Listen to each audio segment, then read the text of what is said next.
Bagi segelintir orang, 1 Januari 2024 adalah hari yang ditunggu-tunggu karena pada hari ini Mickey Mouse menjadi public domain. Secara spesifik, desain Mickey Mouse yang paling pertama pada animasi pendek Steamboat Willie serta keseluruhan karya Steamboat Willie itu sendiri yang dirilis pada tanggal 18 November tahun 1928.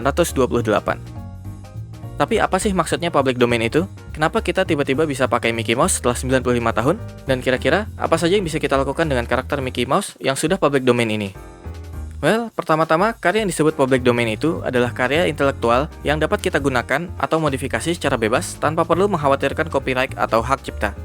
Nah, copyright atau hak cipta itu sendiri ada untuk melindungi pencipta karya dari orang-orang yang berusaha meraih keuntungan dari hasil kerja keras mereka.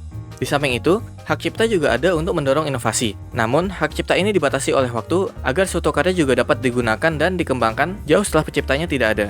Jadi, ketika masa copyright atau hak cipta ini sudah habis, suatu karya akan masuk public domain dan bisa digunakan oleh masyarakat umum.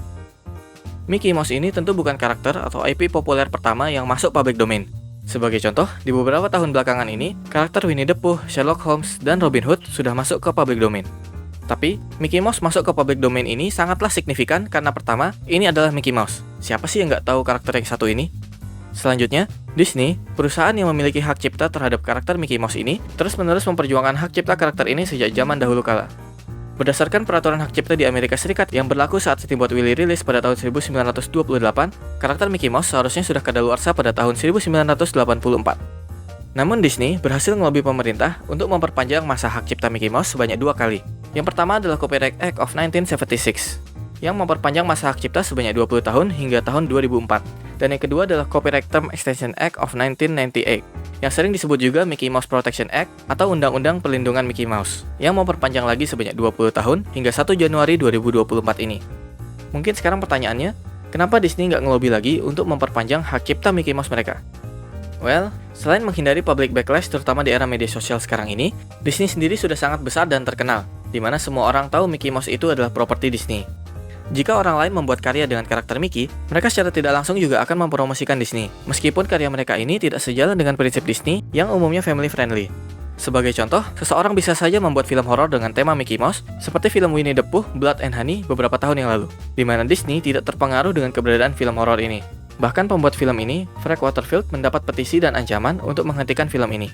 Meskipun pada akhirnya film ini adalah film yang dapat dikatakan jelek, kita bisa melihat reaksi dari masyarakat yang paham bahwa karya ini terlepas dari Disney, serta Disney yang tidak terpengaruh baik secara reputasi dan finansial. Karena film ini pasti bakal kena masalah jika Disney mendapat pengaruh negatif. Di samping itu, karakter Mickey Mouse sendiri bernilai lebih kecil jika dibandingkan dengan properti lain yang telah diakuisisi Disney setelah tahun 1995, seperti 20th Century Fox, Marvel, dan Lucasfilm. Berdasarkan penemuan dari channel Corridor Crew, Mickey Mouse hanya bernilai 15 miliar dolar dibandingkan akuisisi-akuisisi baru ini yang bernilai jauh lebih besar sebesar 114 miliar dolar. Lagi pula, Disney masih memiliki trademark terhadap nama dan gambaran Mickey Mouse yang berbeda dengan copyright, di mana trademark ini ada untuk mencegah kebingungan konsumen. Jadi, selama seseorang tidak sengaja menggunakan nama dan gambaran Mickey Mouse untuk membingungkan atau menipu konsumen untuk percaya bahwa karyanya dibuat atau disponsori Disney, mereka tidak akan terkena hukum trademark ini. Oke, hal ini mungkin cukup kompleks. Jadi apa saja yang kira-kira bisa dan tidak bisa kita lakukan dengan karakter Mickey Mouse ini?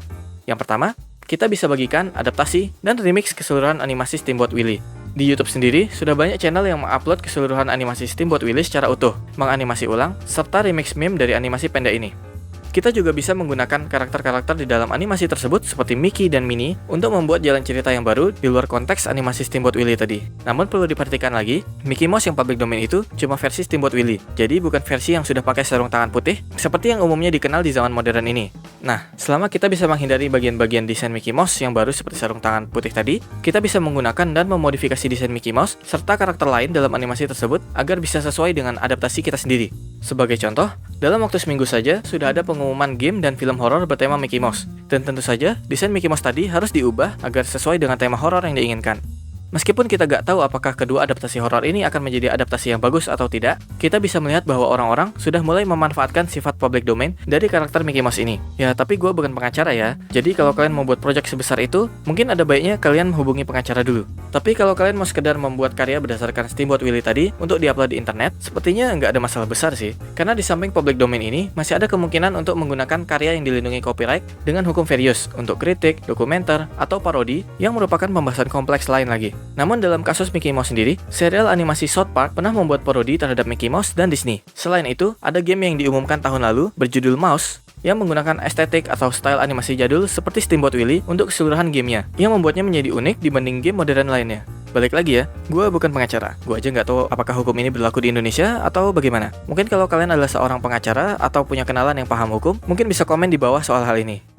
Ya, intinya hari di mana Mickey Mouse masuk ke public domain ini adalah hari yang sangat bersejarah karena berbagai hal yang sudah kita diskusikan tadi. Dan harapannya, kita semua bisa terus terinspirasi untuk berkarya ke depannya. Karena mungkin saja adaptasi Mickey Mouse kita yang akan dikenang ke depannya. Jadi, karya Mickey Mouse apa yang mau kalian buat?